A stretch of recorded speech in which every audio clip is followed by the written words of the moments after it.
Janata Dal United के प्रति उतनी एंटी इनकम्बेंसी नहीं है जितनी एंटी इनकम्बेंसी बीजेपी की तरफ से दिख रही है। कि सरकार में रहने के बावजूद शायद ये पहली बार नहीं है कि भाजपा जो है बंदी कर रही है बिहार में। ये बंदी थोड़ी थी पुरुषोत्तम, ये एक ड्रामा था कि भाई आपको नहीं पता था कि बंदी है, तो भाई प्रसव पीड़ा का दर्द जो है वो दर्द आपकी बंदी को पूछ के देख के आएगा। नहीं, ये तो भावनात्मक एजेंडे को बिहार के राजनीति में इस वक्त इम्प्लीमेंट करना कितना असरदायक होगा।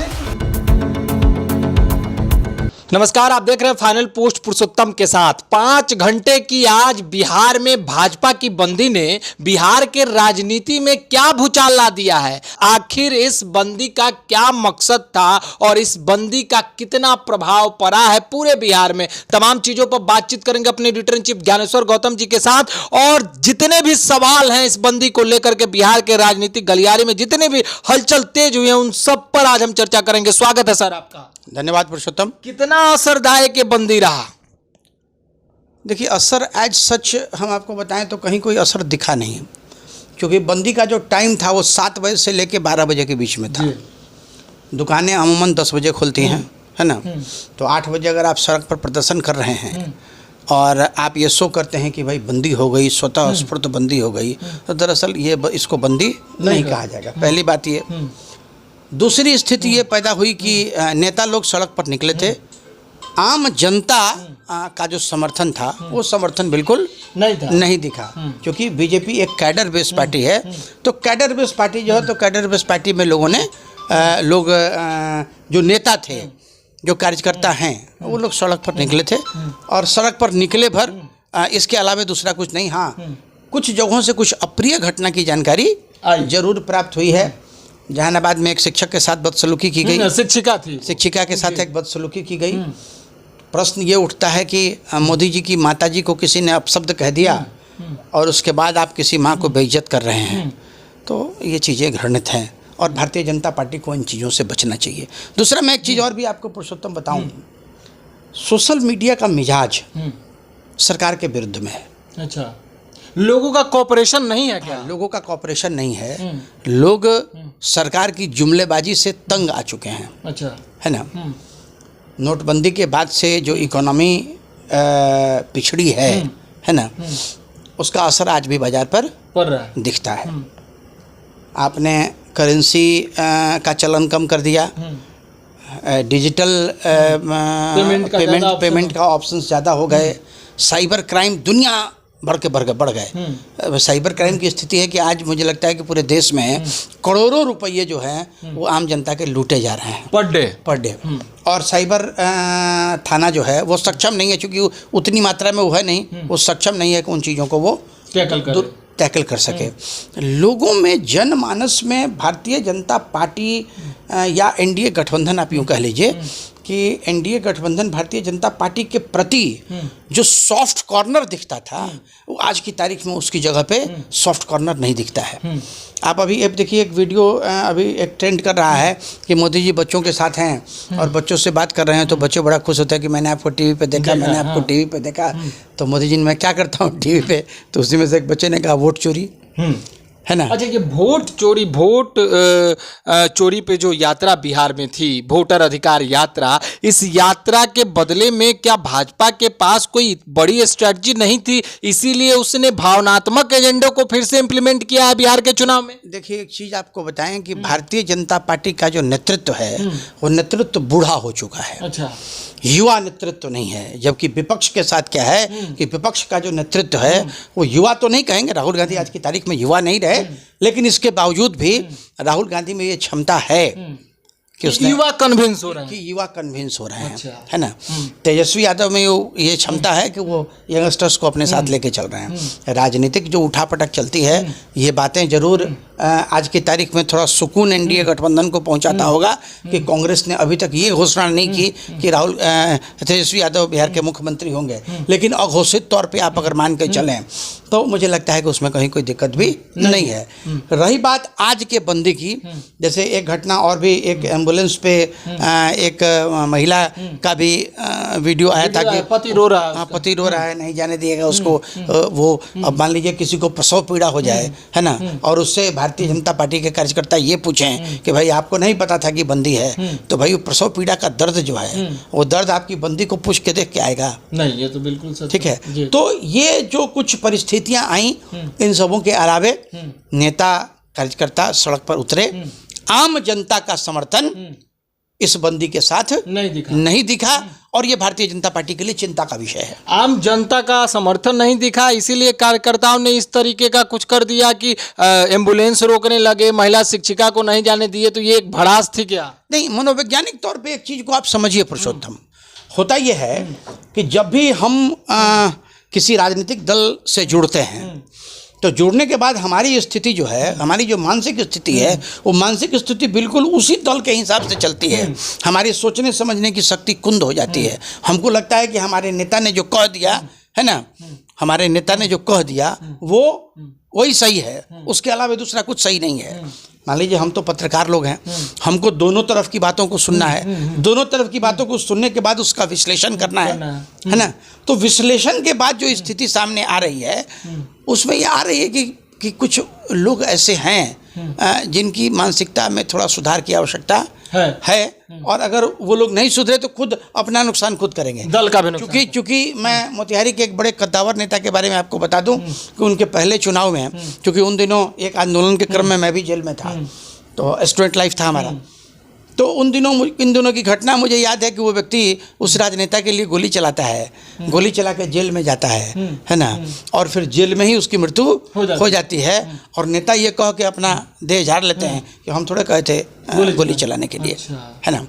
तो परिस्थिति स्थिति आज भी आप देखते हैं, ये स्थिति आज भी देखते हैं। मैं आपको बता दूं, कोई भी कार्यकर्ता मैं अपने चैनल के माध्यम से ऐसे सारे कार्यकर्ताओं को आगाह करता हूं कि किसी भी नेता के लिए कोई ऐसा गलत काम मत कर जाना जो तुम्हारे परिवार पे भारी पड़ जाए। भावनात्मक एजेंडे को बिहार के राजनीति में इस वक्त इम्प्लीमेंट करना कितना असरदायक होगा? पुरुषोत्तम एक बात मुझे बताइए, मैं तो कुछ चीज़ें समझ से बाहर है पार्टी किस तरीके से सोचती है। राहुल गांधी तेजस्वी यादव के मंच छोड़ने के बाद कोई व्यक्ति जाता है मंच से आप शब्द कहता है, भारतीय जनता पार्टी आरोप लगाती है कि ये काम राहुल गांधी और तेजस्वी यादव ने करवा दिया। अब एक बात मुझे बताइए, भारतीय जनता पार्टी के नेताओं के माध्यम से जितनी बातें पहले जो बातें कही गई थी, देखिए एक बात आपको बता रहे हैं, मोदी की अपील के बावजूद भी ये जो घटनाक्रम हुई, इस घटनाक्रम से का नुकसान बीजेपी को होने जा रहा है। बीजेपी इसको माने ना माने, लेकिन मैं आपको बता रहा हूँ बीजेपी ने एनडीए गठबंधन को इस आज का जो कार्यक्रम है, इस कार्यक्रम का नुकसान होने जा रहा है। और नुकसान ये होने जा रहा है कि जितनी बातें पुरानी जितनी बातें दब गई थी वो सारी बातें उभर के फिर सामने आ गई।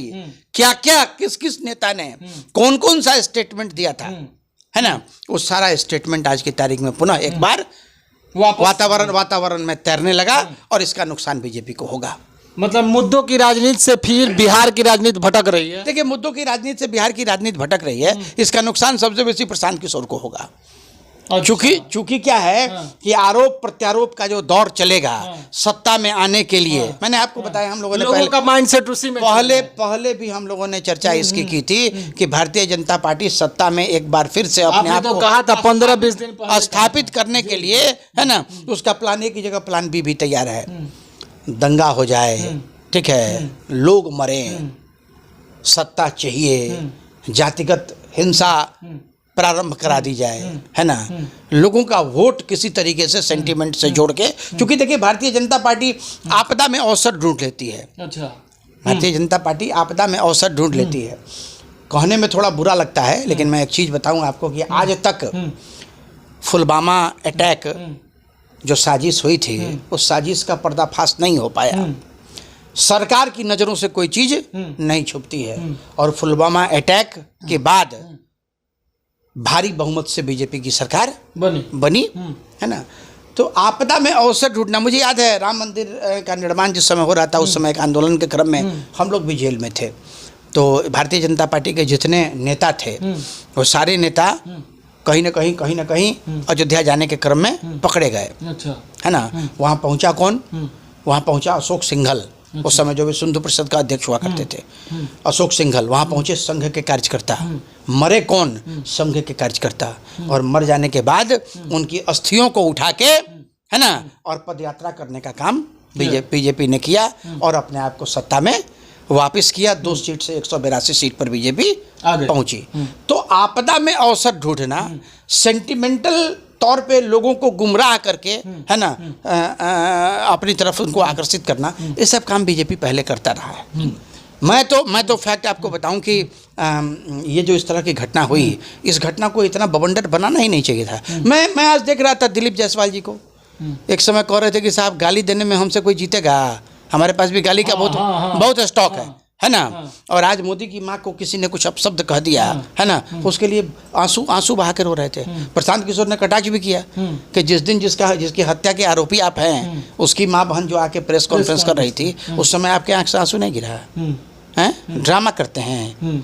तो है क्या कि भारतीय जनता पार्टी के प्रति सोशल मीडिया पे बहुत भयानक एंटी इनकम्बेंसी चल रही है। दिख उतना जदयू के प्रति नहीं है। अच्छा। जनता दल यूनाइटेड के प्रति उतनी एंटी इनकम्बेंसी नहीं है जितनी एंटी इनकम्बेंसी बीजेपी की तरफ से दिख रही है। क्योंकि वादे बहुत किए गए, पूरे नहीं हुए, युवाओं में क्रोध है, युवाओं में गुस्सा है ना। आम लोग जो हैं, आम लोग गुस्सा में हैं। आप देखिए कि उसी का नतीजा है कि अभी सरकार ने जीएसटी का जो स्लैब था, उस जीएसटी के स्लैब को 12% और 5% पे आप ले आए। आपने आटा पे टैक्स लगा दिया था। आपने दैनिक जीवन में जीने वाली जो चीज़ें हैं, जो आवश्यकताएं हैं, जिनके बिना जिंदगी नहीं चलेगी, आपने उसके ऊपर भी टैक्स लगा दिया था। आज लगा जो नहीं साहब ये स्टैंड तो गलत हो गया, तो आप फिर से यू टर्न ले रहे हैं। आप यू टर्न ले रहे हैं। आप इससे रसा से सस्ते दाम पे क्रूड ऑयल खरीदते हैं और उसी क्रूड ऑयल को फिर से विदेशों में ऊंची कीमत पर बेचते हैं। ठीक है, व्यापार है, करना भी चाहिए।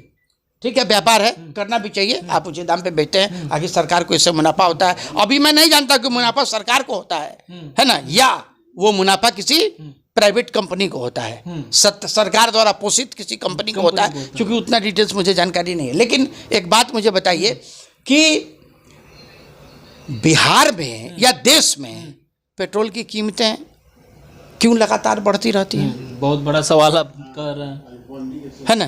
पेट्रोल की कीमतें क्यों बढ़ती रहती है?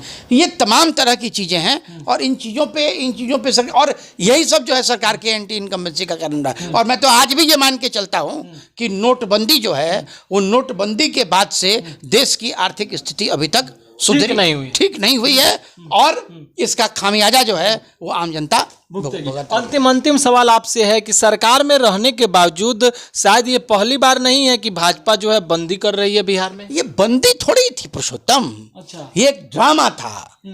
ठीक है, ये एक ड्रामा था। ये महिलाओं को भावनात्मक तौर पे अपने साथ एसोसिएट करने का, है ना, तरीका था। अच्छा। हाँ, कि भाई मोदी जी की माँ को गाली दे दिया, बताइए किसी माँ को गाली देते हैं तो आम जनता में भी आप अगर लोगों के पास जाएंगे, जैसे अभी भारतीय जनता पार्टी का एक और ड्रामा चलेगा, वो ड्रामा चलेगा कि भाजपा के जो कार्यकर्ता हैं वो कार्यकर्ता घर घर जाएंगे, बताएंगे जो बताइए देखिए तो राहुल गांधी ने माँ को गाली दे दी। ठीक है, तेजस्वी यादव ने माँ को गाली दे दी। अब बताइए माँ की गाली कैसे संस्कार, हाँ, कैसे इनके संस्कार हैं आप देखिए। तो इस तरह का ड्रामा तमाशा अभी चुनाव पर जो है, और इस सारा ड्रामा तमाशा सिर्फ बिहार में ही होगा। चलिए, बहुत बहुत धन्यवाद आपका। तो युवाओं में काफी नाराजगी है, बिहार की जनता नाखुश है, और बंदी अगर थी तो पूरे भारतवर्ष में क्यों नहीं थी, ये भी एक सवाल है। और भाजपा अभी क्या क्या करेगी, सब कुछ आपने देखा, आपने समझा, लेकिन वास्तव में ये बंदी कारगर साबित नहीं हुई है। एनडीए के लिए एक बड़ा सवाल फिर से खड़ा कर दिया है। उन्होंने भी इस तरह के कुकृत्य किए हैं। आगे क्या क्या होता है, इस बंदी को और कितना जो है आगे खींच के ले जाती है भाजपा, इन तमाम चीजों पर चर्चा करेंगे, राजनीतिक परिवेश को देखेंगे। तब तक बने रहिए आप हमारे साथ, देखते रहिए फाइनल पोस्ट। बहुत बहुत धन्यवाद।